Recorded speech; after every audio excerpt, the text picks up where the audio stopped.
తెలిసి కంప్లైంట్ ఇద్దామని పోలీస్ స్టేషన్కి వెళ్తే నేను ఇంకా తట్టుకోలేక ఇంట్లో ఉంటే నేను హెరాస్మెంట్ చేస్తున్నారు. కాలేజ్కి వెళ్తే అందరిలో మళ్ళీ తిరగలేము చూసేటట్టు. పేరు గాజుల హర్షిత సాయి, మా ఊరు పెందూరు. నేను బీటెక్ థర్డ్ ఇయర్ చదువుతున్నాను, అయిపోయింది. ఇంటర్న్షిప్ చేయడానికని ఇంట్లో హాలిడేస్లో ఉన్నాను. ఒక 1 month నుంచి, అంటే కాలేజ్కి వెళ్ళే రోజు అప్పటి నుంచి మామూలుగానే కేసులు నడుస్తున్నాయి. మా డాడీ వాళ్ళు మా పెద్దనాన్న వాళ్ళకి సపోర్ట్ చేయడం వల్ల కేసులు నడుస్తున్నాయి కొన్ని. మా చెల్లెళ్ళు మేము కాలేజ్కి వెళ్తుంటే రోజు హెరాస్ చేస్తున్నారు, తిడతాం. ఇంటి దగ్గరికి వచ్చి ఇంటి దగ్గర నుంచి రౌండ్స్ వేసి తిట్టడం ఇలాంటివన్నీ.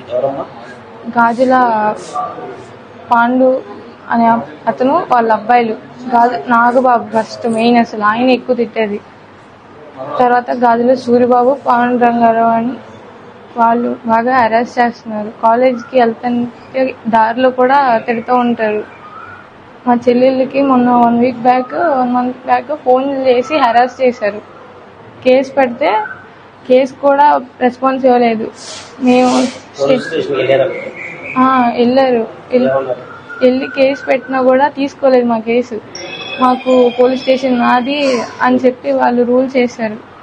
వాళ్ళు వైసీపీ వాళ్ళు జనసేనకు వచ్చారు రీసెంట్గా. పోలీస్ స్టేషన్ మొత్తం నా కంట్రోల్ ఉంటుంది, మీ కేసులు ఎవరో తీసుకోరు అని చెప్పి ఆ కేసు ఇంకా తీసుకోలేదు. అది అలాగే ఉంది ఇచ్చిన కేసు.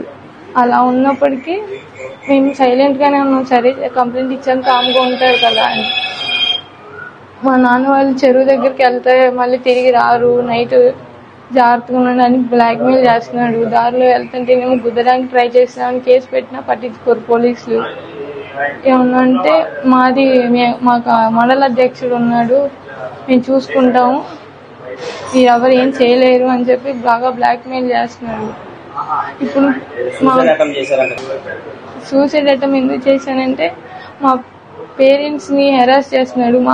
మా నాన్నగారు కాలు జారి పడిపోతే బయట పుకారు పుట్టించాడు ఊళ్ళో.